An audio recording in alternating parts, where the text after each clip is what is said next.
Yo, Will Reagan from Reagan Reefs and Reptiles. Out here on a hot summer day. Fat as hell. Super fat. Shaved my head last night so I look even fatter. Look like a big whale. Blah, blah. But anyway, it's all good. Still battling my leg stuff. Once that's fixed, hopefully I'll be a little bit or a whole lot more mobile. Be able to exercise. Maybe lose a lot of this fat.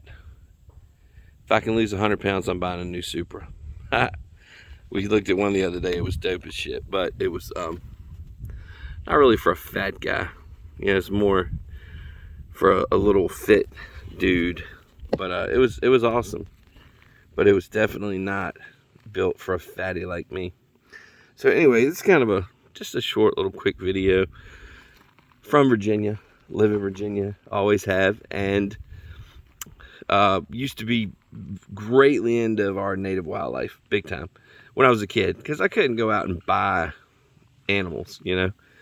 I had to catch stuff, so I was always herping, always snake hunting, always whatever, all the time. And anybody from Virginia can probably tell you that probably the most common native reptile for a kid to run into around Virginia is an eastern box turtle, big time. Black rat snakes are super common as well, but you know, they're more secretive. They're hiding in barns and all over looking for rats, so they're not so much out in the open. And then common snapping turtles and painted turtles, they're pretty common too, but yeah, they're in the ponds, they're aquatic, so you're not going to see them as much.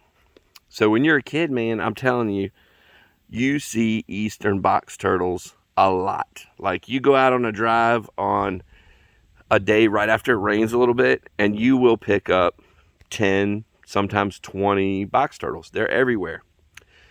And then when I get grown, man, and I notice I'm buying reptiles and rehoming stuff, not box turtles, but I'm looking at them, and I notice that all kind of box turtles bring crazy money. Like $200, $300, and it's just so unreal to see just a basic three-toed box turtle or a Florida box turtle, whatever it is, sell for that kind of money. It's unreal. When I find tons of eastern box turtles all over the place. Now, obviously, I can't sell them. In Virginia, you cannot sell native wildlife by any means. I think you could keep up to 5 for your own use, like as pets or whatever. But no more than that. But what you'll generally find is anywhere from medium to large box turtles. You know, you'll find anything from 4-inch shell length up to 6 or 7, maybe even 8-inch shell length. You don't find little ones very often. And in fact, in my entire life, the only baby box turtles I've ever seen, I picked up one in the woods. How in the world I did that, I don't know. But one day I picked up a little hatchling box turtle, and when they're babies, they just have one little spot on each scute of their shell. It's not like the flower pattern like they get when they're a little bit bigger. It's just one little spot on each scute. Really cute. So anyway, I found one, still had the spots like that. Total baby juvenile pattern. Once out of hundreds that I found. That's the only one. And then once in a while on the road, I'll find one maybe a couple of inches, but never like quarter-size stuff. So anyway, yesterday I was coming home, and I will always at least stop and move them, get them out of the road. But I noticed that this guy, not the panther, this little guy, he was in the road. And I can recognize the turtle from way far away on the road, believe me. My grandma or my mom can tell you. When I was a kid, I could tell the difference between a turtle and a pine cone or a leaf or whatever from hundreds of feet away, and I could tell them before we got there, or I knew to tell them to turn around. So anyway, got this guy. I'm not going to keep him because I don't like to keep wild stuff. There's no point in keeping wild-caught animals. They don't particularly respond well to captivity. So anyway, this is a little bitty guy, probably, I don't know, 2-inch shell length, I'd say. So this is how big he is. Not very. Super cute. Got a lot of orange on him, which means he may be male. He's starting to get the flowers coming in on the shell. The little spots are gone. But anyway, he's tiny, and that's about as small of a box turtle as you're ever going to pick up on the road. And that's very rare. To pick up one that small, I promise, is highly unusual. And he's just flying. Usually they're much bigger. Like I said, way bigger than this guy.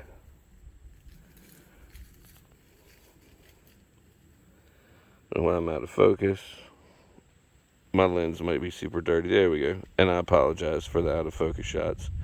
But anyway, so I thought that was a treat. I wanted to show everybody a little baby, not a baby, not an infant, but definitely a super juvie. And what I'm gonna do is we're gonna put him down in the woods, and we're gonna let him go back to nature. And the main reason I picked him up was just to keep him from getting hit in the road. That would be such a shame, and it's just what I absolutely don't want, would be for that little dude to get crushed by a vehicle in the road. That would friggin' suck. So anyway, there he goes. He'll go back into his world. Should be plenty of food around for him. We're at the beginning of August, so I mean, he can probably still forage for another couple of months, and then he can go sleep a little bit this winter. And our kitties will pretty much leave him alone. Now, you know, box turtles, they have a great defense against predators. They are one of the few turtles who can really just shut themselves up completely in their shell. They have that hinge shell that they can really close, and they can make sure that nothing gets to them. So there he goes. He's gone. So anyway, thanks for watching. Hope it wasn't too boring. It really is rare to find one that small, so I just wanted to put a little video on that, because I'm telling you, you usually find them much, much bigger than that. They're not tiny like that typically. So we saved that guy. He's going back to nature. Keep watching my videos for a leg update soon. They're pretty crazy graphic videos, because I have a secondary bacterial infection from initially being envenomated by coral about 5 years ago, and then it turned into bad blood flow, blood clots, and bad veins and all that. We got all that straight, but then it ulcerated, and then it got a secondary bacterial infection, and we're trying to beat that now, which we have every intention of doing so. Once that's done, I can lose my 100 pounds and buy the Supra. So anyway, thanks for watching so much. I know sometimes they're kind of boring and I'm long-winded, but I love you guys and I appreciate it. God bless.